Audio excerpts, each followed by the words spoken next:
Well, good afternoon and welcome to Tea Time with Miss Liz. That's right, it's afternoon tea. And today in the studio, I have Jan Edwards joining me. So I just want to put out a little disclaimer and a little trigger warning that today's topics will and may trigger some viewers. So please be advised that there is a disclaimer out there. We are not here to upset or bring any triggers to anyone out there. And if you feel that today's show will do that, please do not tune in. I'm asking you not to. If you would like to know more, please do tune in and please share with people because this tea time is for awareness space. So I'm going to share a little bit on Jan Edwards and then she's going to get right into it and then we'll have a good old tea time. I'll sit back, have some tea, and then we'll have some inspiration and motivation on how we can make a change for such a hard topic. So Jan Edwards is the president of Paving the Way Foundation, an organization that is committed to empowering communities to fierce disruption in the cycle of child trafficking around the globe. This is accomplished through educational and training programs that's to break the cycle. Jan spent over 25 years as an executive in sales and marketing, working in the organizations like Time Warner, Bright House, and the United Nations and other international groups before taking on worldwide initiative to prevent children from being exploited. Paving the Way has educated over 14,000 youths and adults the past 4 years. Mrs. Edwards has been featured on NBC, multiple podcasts, and iHeart Radio as an influencer on prevention education. Prevention Education was awarded Orlando's Magazine Women of the Year and Women of the Rise Community Impact Leader 2019 and the American Haitian Art Network 2020 Community Advocate for her organization work. Jan is a writer and co-director and producer of the award-winning film Trapped in the Trade, which was featured on CNN. For more information on Jan Edwards, please check out Miss Liz's Tea Time page and all of my platforms. So welcome, Jan, and thank you so much for coming and joining me on Tea Time today. Thank you very much for inviting me, Miss Liz. I'm really looking forward to having this conversation with you. So could you get into how it all began and how it started, the foundation? So about 8 years ago, I was invited to the Get Health Summit at the UN by a friend of mine. And you know when you go to conferences and stuff and you either meet people or you see people speaking and you're not quite sure why, but you got to talk to them? Well, that's what happened to me. There's an extraordinary man. His name's Dr. Mahari. He happens to be a neurologist. He lives up in Tennessee. And he was speaking about broadband and cell phone service and the challenges in the medical field. And when he got done talking, we just exchanged cards and we just exchanged, texts. And he runs a 501c3 called People to People, where he gathers the diaspora of Ethiopia to help the orphans there, right? So we chatted via text, we chatted via email, and I said, I'm really looking forward to having a conversation with you. And he said, me too. It's going to have to wait till next month, though, because we're going to Ethiopia. I'm like, awesome. Have a great time. Send some pictures, right? I'll look forward to talking to you. Come back. And he sends me an email right back and says, do you want to go? Well, it's not every day you get invited to go to Ethiopia. Yeah, not every day. No. Well, and by an Ethiopian who's doing work in Ethiopia, right? So I never forget, I was sitting at lunch with my mom and my daughter. My mom was across from me. My daughter's next to me. My mom's like, you're not going, are you? Being a mom, just wants to keep her kids safe. And my daughter's like, you're going, right? So I went. And it was there that I witnessed human trafficking, but I didn't know it was human trafficking. I just saw, if anybody's ever been on a mission trip, you're exhausted at the end of the day. You just want a hot shower, some food, and go to bed. And, we're in our little van toddling back. And I look out the window. It's just a moment in time. It's 2 older men, 2 younger women, and it just didn't feel right. That gut feeling? Yeah. So when I got back to my sponsor's house, I'm like, what was that I just saw? And he said, oh, it's probably human trafficking. Like, oh, would you like a cup of tea? Very nonchalant. And I go, hang on a second. What are you talking about? Well, he said, Jan, Ethiopia has 4.5 million orphans. We're the #1 source human trafficking into the Middle East. And I remember sitting there, you got to get this 8 years ago. So no Epstein, no Maxwell, no Nygaard, you're right, none of the high profile cases have come out. And I said, hang on a second. I said, are you telling me people are selling people? Like, I just couldn't wrap my head around it. And he looks at me like I got two heads. He's like, yes, Jan, where you been? And I said, well, I live in Orlando. It's the happiest place on earth. We don't talk about this kind of stuff. Yeah, we talk about Mickey Mouse. Yeah. Well, the Sunshine State, right? And he said, Jan, he said, this is a $150 billion industry. It was right there. It got laid on my heart. Wow. I came home and I did some research and I found out that Florida has the third highest number of calls to the National Trafficking Hotline. Now, that's a front side of the hand and a back side of the hand kind of issue. The front side is people are, we've done a great job educating people because they're picking up the phone and calling, right? So it's good. And we have the third highest populated state in the country. The back side of the hand is they're seeing something they feel like they should call about, right? So it's good news, bad news for us. And that really started my journey. And the thing that I was really struggling with, Liz, was why is no one talking about this? If we have the third highest number of calls, then I found out at the time the average age was 11 to 14 that was being recruited into trafficking. I'm like, why are we not doing something about this? And so I don't know a lot. However, I know a lot of people. So I started picking up the phone and calling people to see who else I could talk to. So I talked to people at Homeland Security. I talked to people at Florida Department of Law Enforcement. I talked to undercover police officers, and I also talked to survivors. And I asked them all the same question, and that was, what's missing that would make the biggest difference? And they all said awareness. They said, people don't know this is happening. Well, my background's in marketing and advertising. That was something I could do. People thought I was nuts. They're like, Jan, you need to do a safe house, you need to do recovery. And I'm like, no, I'm over here. I'm a business person. My brain functions over here. Let's get to the source. Let's get to the root. And let's prevent people from experiencing this type of trauma. And so initially, I was really focused on parents. Now, remember, again, this is 8 years ago. They didn't want to talk to me. They couldn't even be with the thought of the conversation. And I'm a little assertive. Especially when I get a bone in my mouth like this. You're like me. Uh-huh. I ain't stopping until I'm done digging. And I'm like, fine, heck with you. I'm gonna go talk to your kids. Like, I get it's uncomfortable for you, not a problem.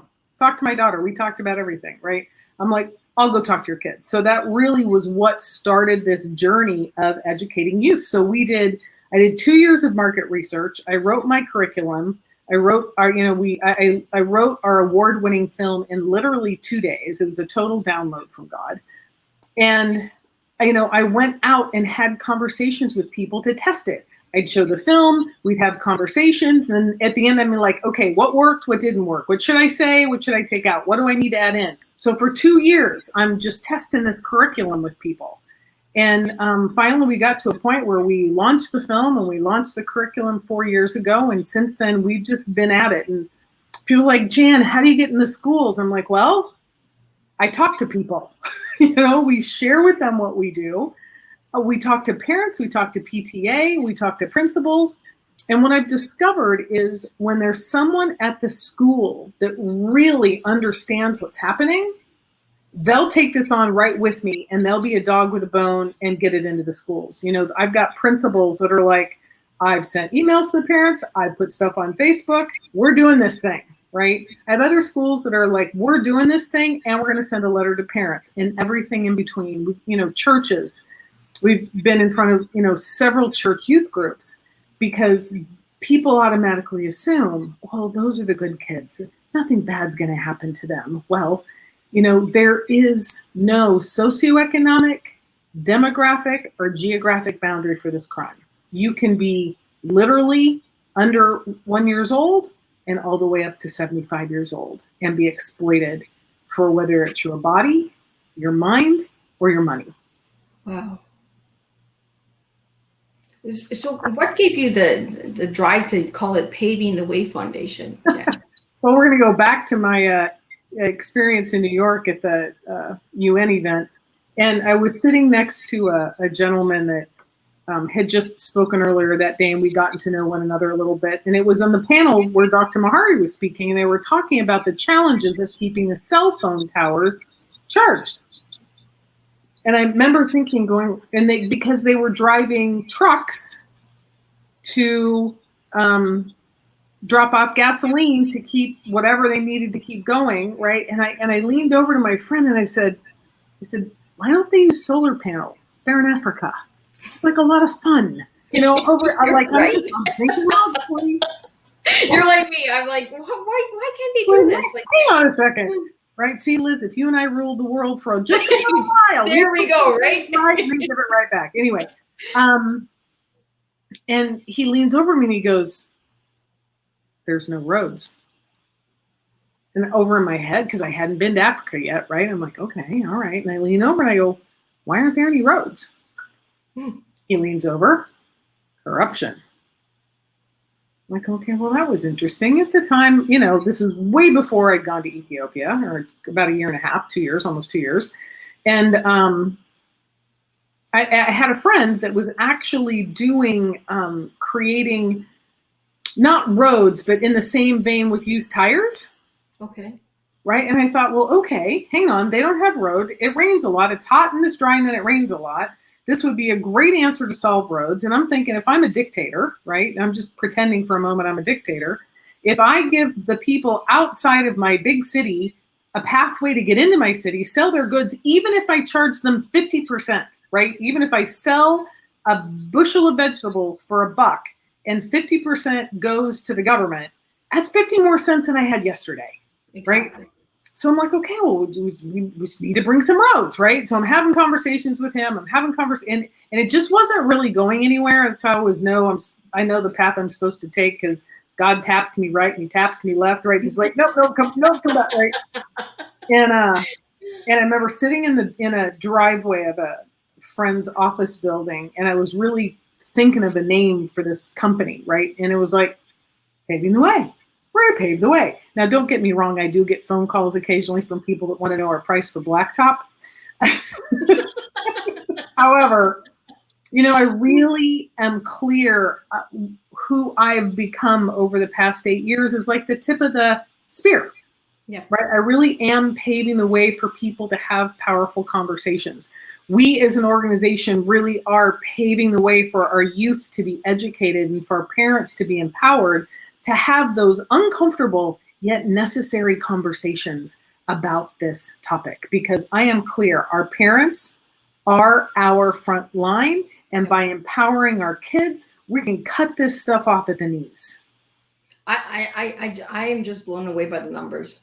Like, and why are we not talking about it? It's like you said, why are we not talking about something with these numbers? Mm-hmm. Well, and I just heard too, a couple of weeks ago, because I try to hop on as many webinars as I can. I'm probably on 2 to 3 webinars a week because there's always new data coming out, right? Yep. And one of the webinars I was on said that the age is now dropped from 11 to 14 to 10 to 13. Wow. And it made sense to me because of all the online stuff, right? I mean, this is the most dangerous tool you can put in a child's hand. Yep. A friend of mine who works for Homeland Security says the moment you give your child a smartphone, it's like giving them a loaded gun. It is. They have access to the world, which is super cool, but guess what has access to them? It's scary, right? It truly is scary. Even as adults, some of us adults don't understand the power of these phones. No. And it's interesting because the Nikosi Summit's going on right now. And I was listening to a young woman from Sweden speak. And she said that so many of these young girls have no idea. They just have no idea that when you take a picture for OnlyFans, right? You've been seduced, you've been coerced, you've been manipulated into thinking you're going to earn all this money. Yep. But the moment that picture leaves your phone, there is no getting that picture back.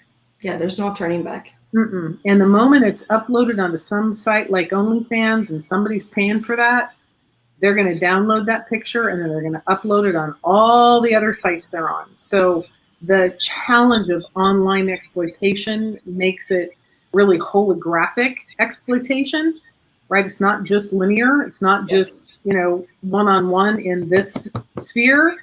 It's online. It's out on Pornhub. It's out on dark websites. And even if you find all the pictures and pull them down, by the time you do that, somebody else has uploaded it someplace else. Yeah, it's crazy. And to have kids really understand that, really understand the long-term implications and the conversations we have, in particular with the boys, because they want to play sports, they want to play for a sports team. Whether they do that or not, that's kind of in their mindset. And, there's been 2 professional ball players here in the U.S. that have lost multi-million-dollar contracts for something they did online 10 years ago. Wow. And that's the same thing. I said, employers, look at your social media. Future customers, look at your social media.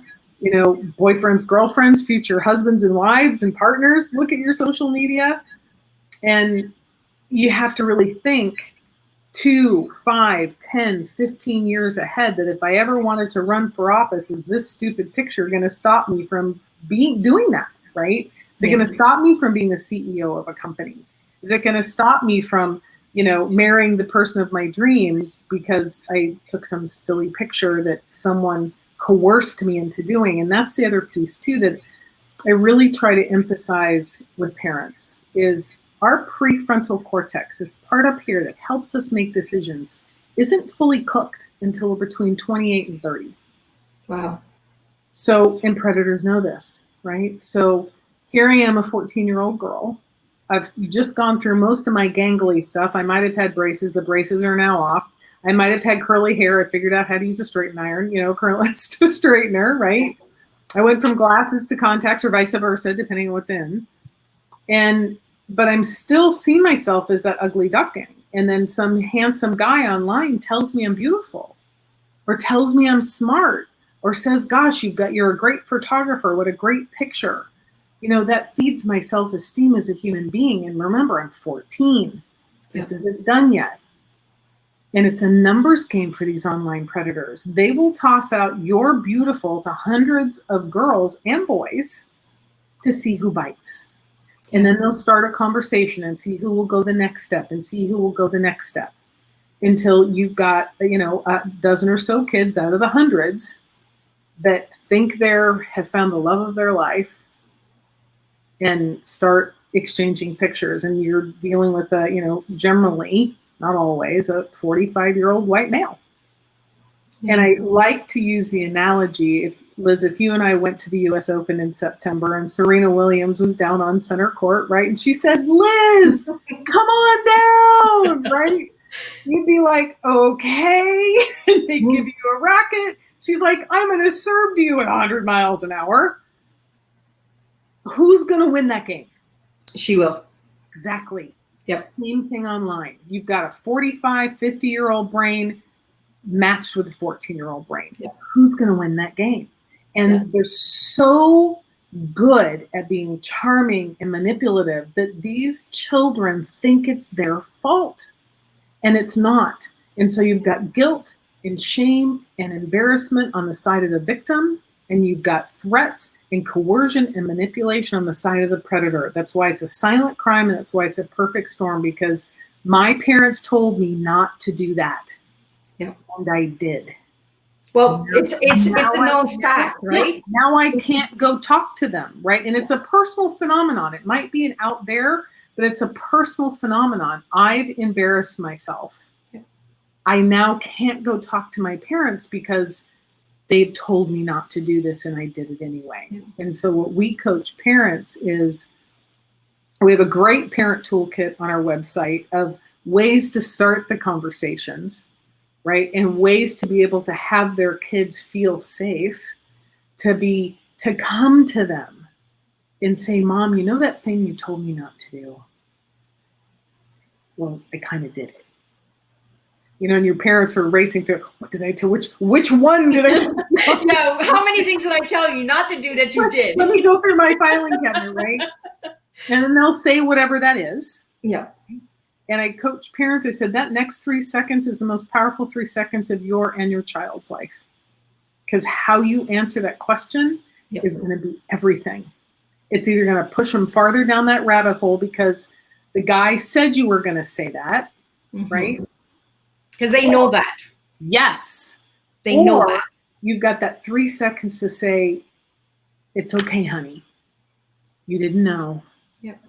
We'll work it out. You'll be okay. Let's work it out. Right. And it's the tone. It's how you look at them. Now inside you might be going, oh my God, oh my God, oh my God. Right. Yeah. But out here, you've just got to be calm and peaceful and it'll be okay, honey. You know, and I coach parents. I said, if you need a couple minutes to go scream in a pillow, just be like, honey, I'm going to go potty. I'll be right back. Right. Yeah. Go get that rage out. Yeah. Before you come talk to your child. And with the kids, what we coach them, I said, look, I said, we're human too, right? Yeah. We have feelings, we have emotions. Believe it or not, there was life before you, right? And our job is to keep you safe. And if there's someone out in the world trying to hurt you, you're darn right I'm going to be upset. Yeah. But I'm not upset at you. But children always take it about themselves. So I'm like with the kids, I say, you got to give your parents a little space and grace. And with the parents, I'm like, you just got to take a deep breath and be really calm. We're going to work it out, honey. It's okay. Well, I've got your back. And that's really all kids need to hear. So I noticed that you have a couple programs on your website. So I'm just going to bring the website up so people can see the website. I'm going to take a drink of my water. That's your Instagram.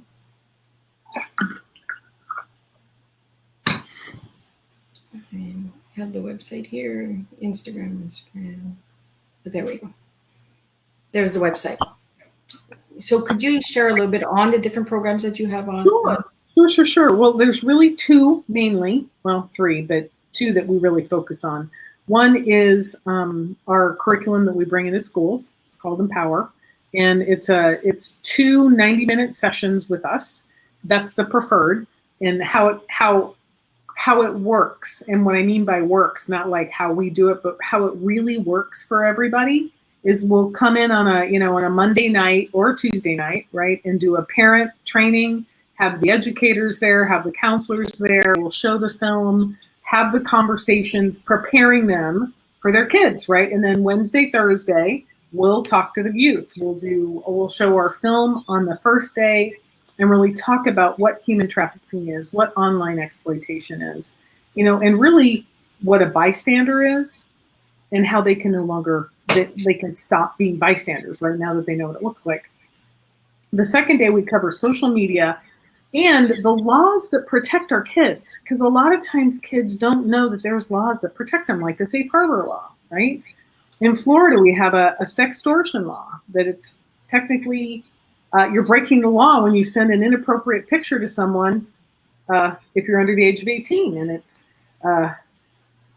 against the law if you get it on your phone, and it's even, so it's production, distribution, and hosting of child pornography. And a lot of our kids don't know that, right? So we cover all of that. And then my favorite part of our second day is we spend the last 45 minutes and we have them create posters. And I give them 2 instructions. I say, create a hashtag. I put them in groups of 4 or 6, right? Create a hashtag.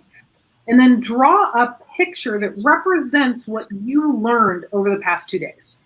That if you had to share it with somebody, you could. And that's when we know it's gotten in. Like one of my favorite posters we did back in April at a private school, well, it was actually a charter school, is this group of boys, and they draw this like muscly guy, right, who's standing there, and then in teeny tiny print, it's hashtag respect women, hashtag protect women, hashtag women's bodies aren't for sale. And I'm like, I was blown away. Because that's how we know these 13-year-old young men got it. Yeah. So that's our curriculum, right? And then we always like to include the business thing, so we can always do a business chamber event in one of the mornings. So everyone's having the same conversation, right? It's no longer a surprise anymore. People are like, yep, I now know what this looks like. I know what it looks like in our community, and here's what we're going to do about it. We give them the hotline number. And we give the youth actions to take inside their school.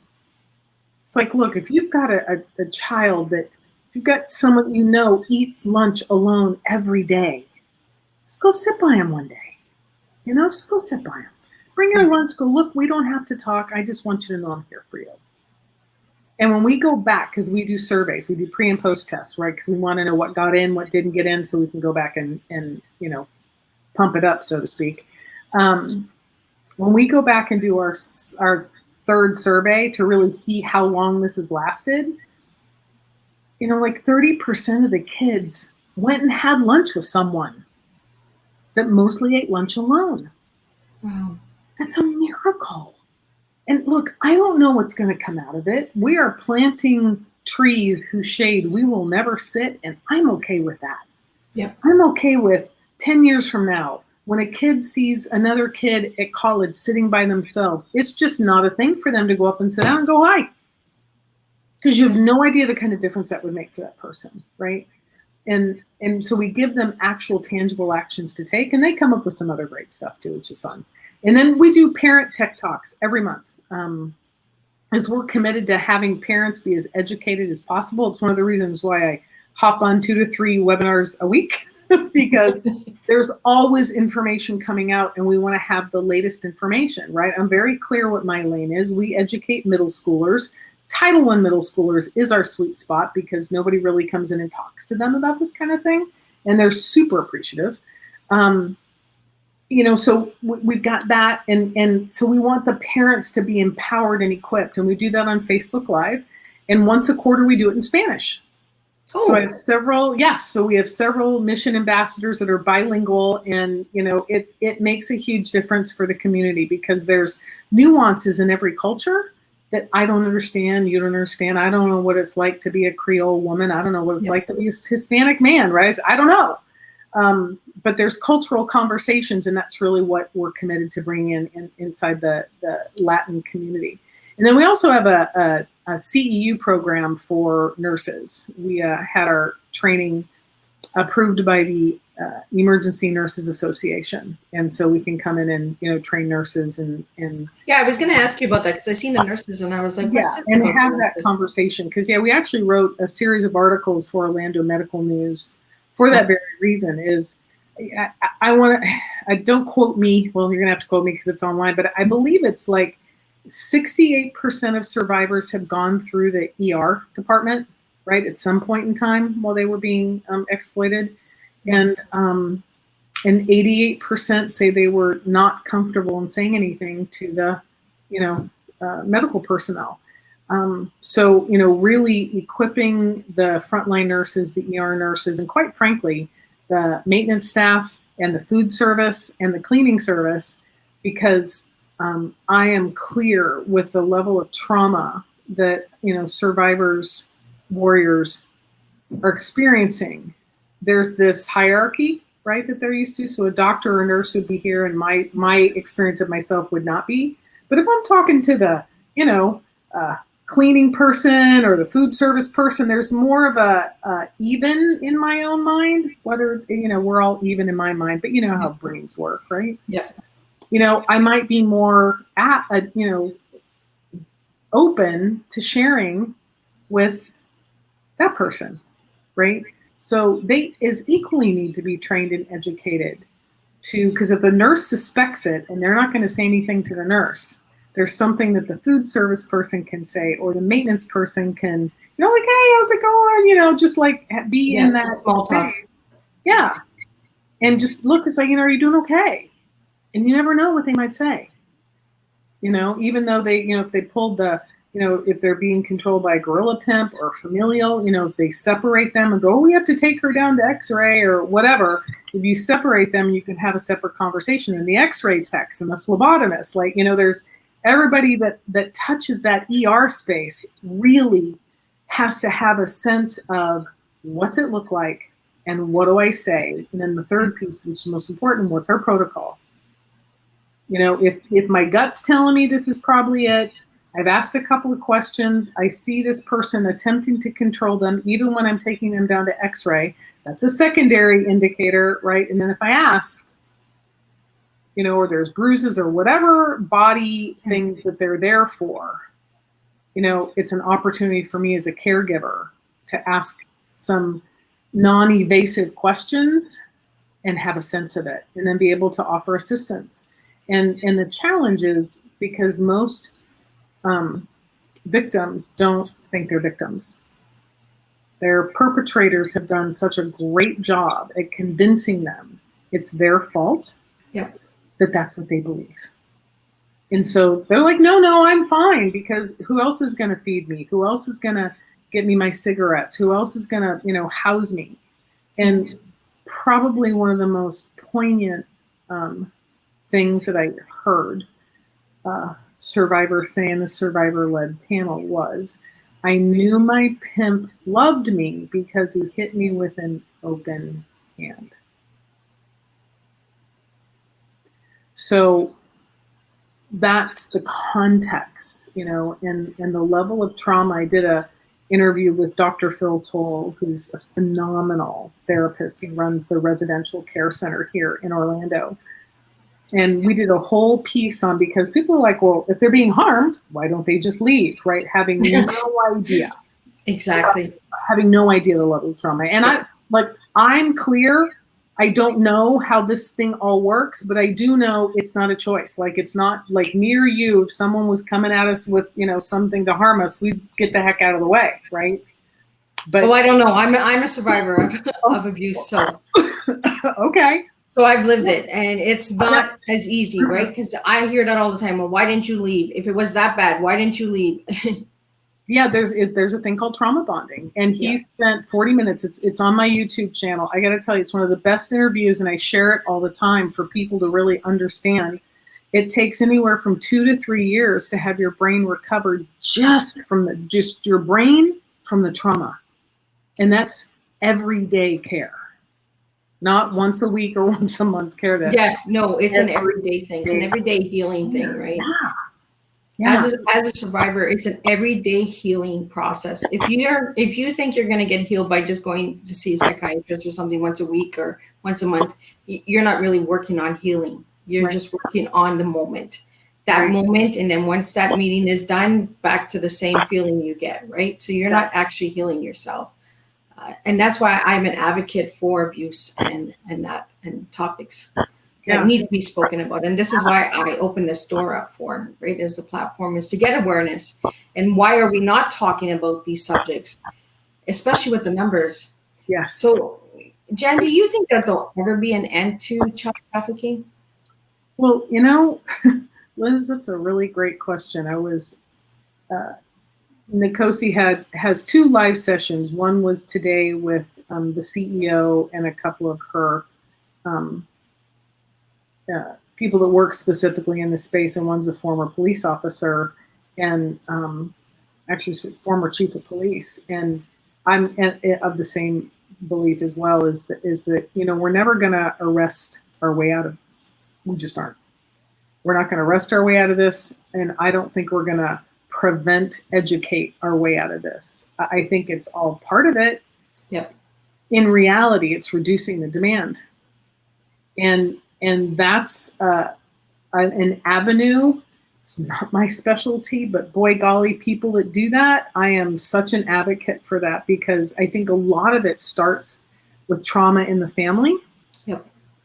And if we can heal the family, I think we can start to decrease the demand, and then you've got the advent of pornography.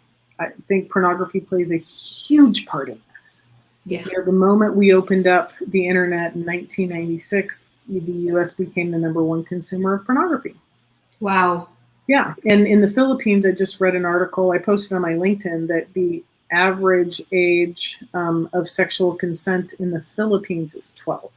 The government lowered the age to 12. Now, remember, we talked about prefrontal cortex unable to make decisions, real good decisions, right? You can make them. I just don't know how they're going to, So they're actually harming their future for short-term satisfaction. Wow. Yeah. It is sad. It is truly sad. So I don't know. You know what? I hope so. That's to answer your question. I The reason I'm so adamant about preventing our kids is we can create the next generation of abolitionists. We can create the next generation of young men that hashtag respect women, hashtag protect women. Because, one of the other conversations we have with the young men is, look, I ask, how many of you have younger siblings? Generally about 3/4 of the room will raise their hand. I'm like, great. Would you want their picture of a body part on someone else's phone? And I don't say a word. Yeah. Because they connect the dots very rapidly. They're like, and I say, great, stop asking. Yeah. That is someone's daughter. That is one of maybe your sister's best friends. That could be your future wife. You have no idea. So please stop asking for inappropriate pictures because you think everybody else is, and it's the in thing to do. So what are the numbers on the boys? Because I'm really curious about the boys, because boys are harder to come forward with anything sexually, right? They are. I've heard anywhere from 30% as high as 46% up in New York. Wow. Yeah, I am blessed in that I have relationships and work with law enforcement across the country. And, the challenge, back to one of the things I stated earlier, is that people don't know their victims, right?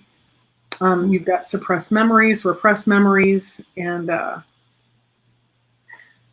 I think things happen to boys and they don't talk about it. A good friend of mine up in Canada, as a matter of fact, Dr. Kelly Palfrey, she's written a great book called Men Too. And she interviewed, I think, 6 or 7 survivors of male abuse. And we talked about, she really talked about why they don't come forward. And if you've ever seen the documentary, The Mask You Live In, it's a great documentary. It's side by side, The Mask You Live In and Miss, MISS Representation. If you watch them back to back, you'll get a real good sense of why we are where we are. The misrepresentation addresses the commoditization of women and the reduction of who we are as value. And The Mask You Live In really addresses the, man up, suck it up, don't walk like a girl, don't act like a girl, don't cry like a girl. And by the time our boys are in middle school, having all the same emotions we do, they're taught to suppress it. So then you've got fights, then you've got suicide, you've got all the other things that come with repressed emotions. Yeah. So, it is a tangled web we weave. And, our one small lane, our one tiny part is to reach as many middle schoolers and parents as we can, so we can begin to alter the narrative of, no, there's really the difference between me and a guy is a couple of body parts and a couple of hormones. That's it. We have the same hopes. We have the same dreams. We have the same fears. We have the same concerns. It's all the same emotions, right? We all have that little thing in our brain called the amygdala. So, when we feel threatened or we have fear, boy, it takes right over, overrides the prefrontal cortex, and you're off to the races. And so, to have parents and kids be educated about that and really understand, boy, that impulse, let's take a breath. We'll just pause, take a breath. I coach a lot of adults, and they're like, but Jan, I don't feel fill in the blank. I'm like, I got it. Burp. That feeling will go away. It's a swath of chemicals. Right? Just you have pause for a moment. Yeah. Right. And be like, okay, what am I feeling? And more importantly, why am I feeling that? What's really happening right now? Am I being threatened right now in this moment? No, I'm actually talking to Liz via StreamYard. Okay. Now that I know where I am in reality, then I can start to check myself. Yeah. And a lot of the survivor warriors we work with, we talk about Connie Rose in particular talks about the 4 breaths, in for 4, hold for 4, Yep. out for 4, out, just to bring yourself back to yourself, and realizing that you're reacting either to something that's not real or something that happened in the past that isn't happening right now. If you can get present to your body and present to right now, it's like, okay, I can deal with whatever that is. Yeah. So could you share a little bit about your film that you made? Sure. Trapped in the Trade. I really would like to know more about this. Can we see this like on Netflix? Where can we see this? No, you cannot. That is it's our intellectual property, and it's our foundation for all of our trainings. Okay. And the interesting thing about, I am not a filmmaker, so we're clear about that, but I am now. I was driving home one day from visiting my mom. She had fallen and she was in rehab, and I had quite the conversation with God, because all this stuff, with trafficking was coming my way, and I hadn't quite gone to Ethiopia yet, and I was just like, dude, what are you trying to tell me, right? And I heard the word documentary. I'm like, whatever. I'm driving down Curry Ford Road, right? And I turn and I go to get gas, and this time it was much louder. It's like, documentary. And I'm like, fine, whatever, okay, I don't know, whatever. Right? Literally, I went home and I opened up my laptop and I wrote the film in 2 days. Oh, wow. Yeah, and this was, 8 years ago. It's 2014. 7 years ago, yeah. And, I wrote about things I didn't know about that I know about now. I didn't know about it. And, I got the angles, I got the verbiage, I got everything. And we shot it in 2 weeks and then premiered up in New York. And it shows the intentional grooming and recruitment of children by children. And if you are familiar with the Epstein case, that's exactly what he had these girls do. Is someone would lure the first girl in, and then she would lure the next girl in, and it was just girl recruiting girl. Yeah, I watched that. It really was hard to watch. Mm-hmm.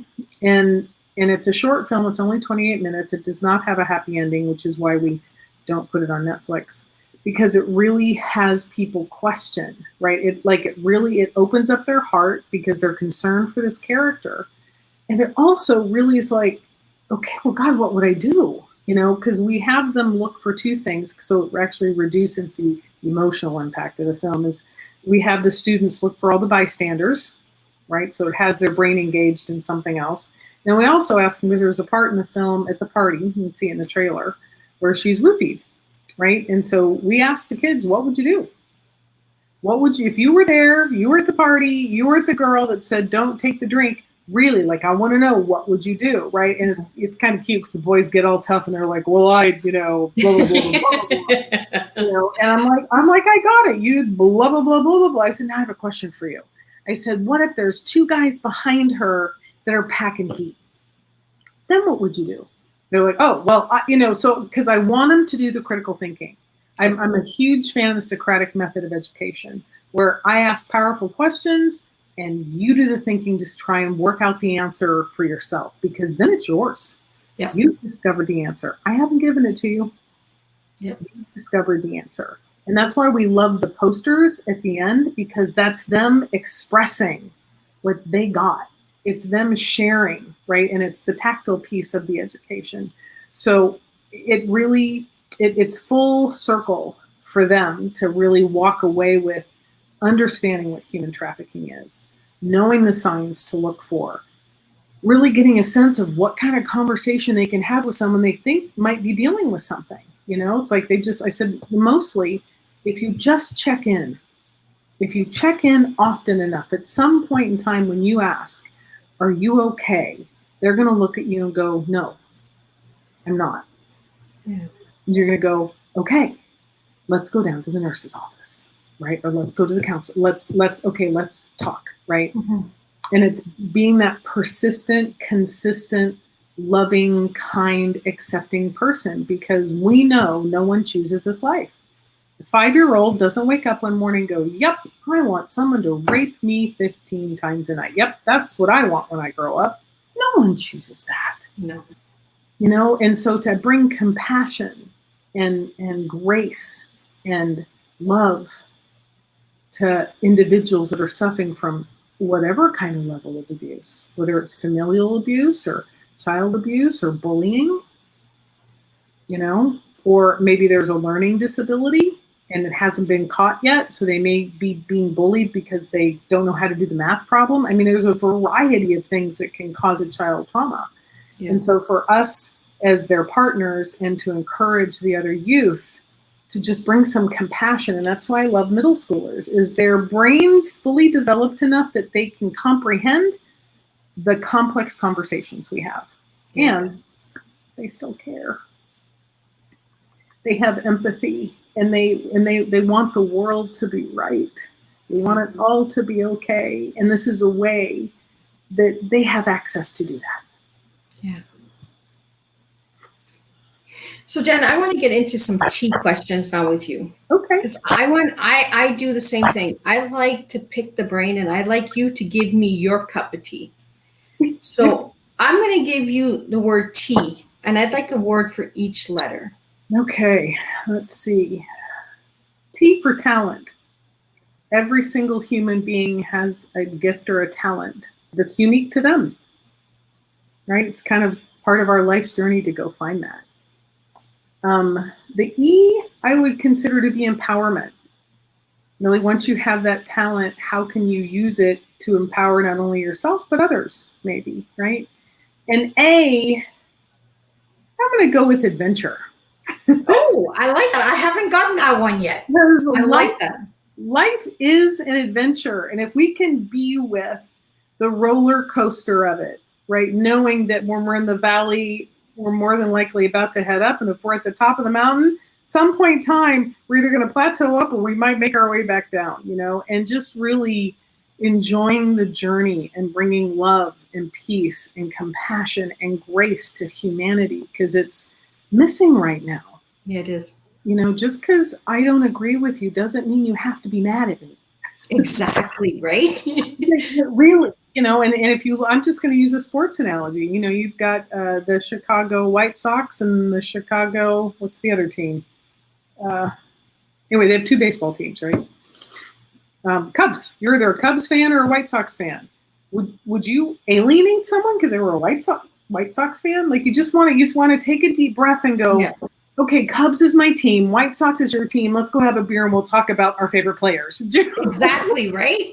That would be way more fun than the other stuff that's happening out in the world. And so just really bringing that, I don't have to agree with you and you don't have to agree with me. Actually, the world works better that way. Exactly. If we all don't agree on everything, because then you actually start to come to the middle, which is probably the better answer. Exactly. Like I always tell everybody, I'm not everyone's cup of tea. No. But at least try the tea. Yes. You know? Well, so, and I think too, that's so good, Liz, is I'm not everyone's cup of tea either. Okay. Yeah. However, my intentions are always with love. Yeah. I may not say the right thing. I may not always do the right thing. I may not, act the right way, but it's never out of malice. Yeah. And I believe most of humanity is the same. Now, you back me into a corner and you threaten my kid, different. You're getting a different cup of tea from me. I say the same thing. I'm a nice person, but put me in a corner, put me in that spot, and you will see a different side of me. And I believe we all have that in us, right? Mm-hmm. Absolutely. Absolutely. Well, that's the amygdala, fight, flight, or freeze, Yeah. And if we can override that, we're going to go back to the Sox and the Cubs analogy, because you can really put anything in those two spaces, right? If I get that amygdala is going off, it's like, hang on a second. Okay, Jan, you just got upset about a baseball player. Like, now he didn't swing that. He got a strikeout. What are you talking about? Present to, golly, what am I so upset about? Yeah. And it's like, oh, all right, it's just that. And that's not really happening right now. We're talking baseball. Okay, let's go back to the game. It just, to be able to be responsible for our own experiences and our own reactions, and apologize and clean up when we've messed stuff up, and then be gracious when people have done the same to us. Yeah. We're human. We are not perfect. We do not come with a handbook. And it'd be great if we did, though. I think taking accountability, right? Mm-hmm. Being responsible. Absolutely. Because, and just perfect, I really don't like the word perfect, because it puts a stigma on children, right? Yes, it does. Be perfect. And then they're like, okay, but I'm not perfect. So now you're not going to love me anymore because I'm not perfect. And it's, let's just be us. Let's just be human beings. Yeah, You know? yeah. And no matter what we look like, it was really interesting. I think it was on LinkedIn last night. There was this beautiful picture of they're just lovely couple. And the caption would, this isn't exact, but the caption was something like, when you love someone, you see beyond this thing. We're just a skin sack. It's what's here. Does that person make you laugh? Do they make you feel loved? Do they make you feel welcome? Do they support you? Do they cheer you on? Do they also kick you in the ass when they know, right, you're not doing what you said you wanted, right? Yep. And so it's like being that for one another. And I think in reality, mostly, that's where all of us are. And if we pay too much attention to what's happening out in the world or what's going on MSM, we can get jaded really quickly. So my litmus test is the world, not what's on video. Yeah. So what final message would you like to give the viewers that are watching now and watching the replay later? That there is hope. There is hope, and it starts with me and you. And what I mean by that is, that one moment in time, that one smile, that one door held open, that one check-in. I was on the phone earlier today with a girlfriend of mine who would be considered one of us, very strong, very powerful. Mostly people think we all have it handled. Yeah. And so they don't check in on us. So check in on your strong friends and see how they're doing. Invite them out. Invite them for a cup of tea, right? Invite them out for a walk or a saunter. Invite them to go see a movie, because I promise you, they're mostly the ones that call you. So, be the one that brings the hope to your environment. Be that shining light of what's possible. And on your bad days, pick up the phone and call your friends and go, I'm having one of those days. Can we talk? Because it's okay to not be okay. We're in an unprecedented time right now. And I was sharing with another friend of mine, I said, I'm exhausted. And I'm exhausted because I'm tired of being lied to. That's how I feel. And I think the world is like that. And we're exhausted. And I don't want to take it out on anybody else. And so it's like, okay, I have to be responsible and, take a day off or two and go do some self-care and take care of myself and it's not the end yet. And my daughter has a saying, it's that, it'll all be okay at the end. If it's not okay, it's not the end. So, just lift each other up, pray or meditate, whatever you choose to do as often as you can for your peace here and for peace in the world. Because we're the ones that are going to actually have it all turn. No one with a title and no one that rides in a bunch of black shiny cars is going to make the difference in the world. Yeah. We are. It's us. One conversation at a time, one smile at a time, one sack of groceries at a time, one car drive at a time. Yeah. We're the ones. It's the little things that are going to make the difference. It is. Well, I really want to thank you, Jen, for joining me today in the studio and for sharing. And for all the viewers out there that are watching now and watching the replay later, please speak out, please reach out, talk to your children. And if you'd like to know more on Paving the Way Foundation, please check out Miss Liz's Teatime page and check out Paving the Way. She's also on Instagram, I believe. Mm-hmm. And she has a website, so please check out. There's amazing programs. So one question that I want to ask you before I close up Teatime: are all your programs global or only local? So yes and no. So we've got 45 mission ambassadors across the country in the United States. Okay. And we're actually working to partner with a company up in Canada. They talk to high schoolers.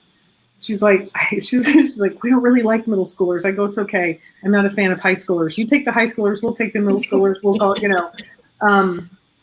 and it's really that. It's being able to find your lane and choose it. So, we have educated in the Dominican Republic. We've educated in the Bahamas, all via Zoom. And we have a program called Mission Ambassadors Program. Actually, we have Mission Ambassadors in training and then Mission Ambassadors. So if this calls to you, if you're like, I got to get involved, I invite you to do one of three things, okay? One is put the 800 number in your phone, and that is 888-3737-888. That's the national trafficking hotline. I think Canada now has their own trafficking hotline. So find your trafficking hotline in the country that you're in and put it in your phone. That's the first thing. The second thing is share what you've learned. Start a conversation, right? And if you really want to get more involved, you can go on our website and fill out the volunteer form or the mission ambassador form, or you know what? We're a 501c3. And we're playing a game of creating 100 monthly donors over the next month, right? So if this calls your heart and you're like, you know what, I can not do Starbucks 2 days in a row and offer $10, then you just educated 2 kids. So that's kind of how it works. So just invite you to, come stand shoulder to shoulder with us and support what we do. And if you're in a foreign country, if you're in another country and you're interested in bringing our program to you, just pick up the phone and call. Our programs are, email me or text me or find me on Instagram. Our programs are translated in Spanish, Creole, and Portuguese. Okay. If French comes up, we'll get it translated in French and any other language, because that's now available out online. Because we believe that the more people that can have this conversation, the better. Awesome. Thank you so much, Jan. And thank you again for joining me in the studio. I really encourage everyone to check out Paving the Way Foundation and see how you can get involved and make a difference. We can make a difference one cup of tea at a time. And I will see everyone next week with a new guest.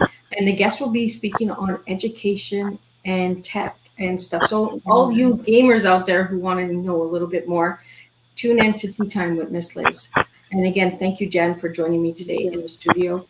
And we will stay in touch because I will see you at the reunion show in December. So to all the viewers out there, thank you again. And if this Tea Time has triggered anybody, that was not the intention, please reach out to me and speak to me, and I will make sure to talk to you one-on-one. And if you'd like to speak to Jen, please reach out to Jen as well. Absolutely. So again, thank you again for tuning in to Tea Time with Miss Liz, and I will see you next week with a new Tea Time.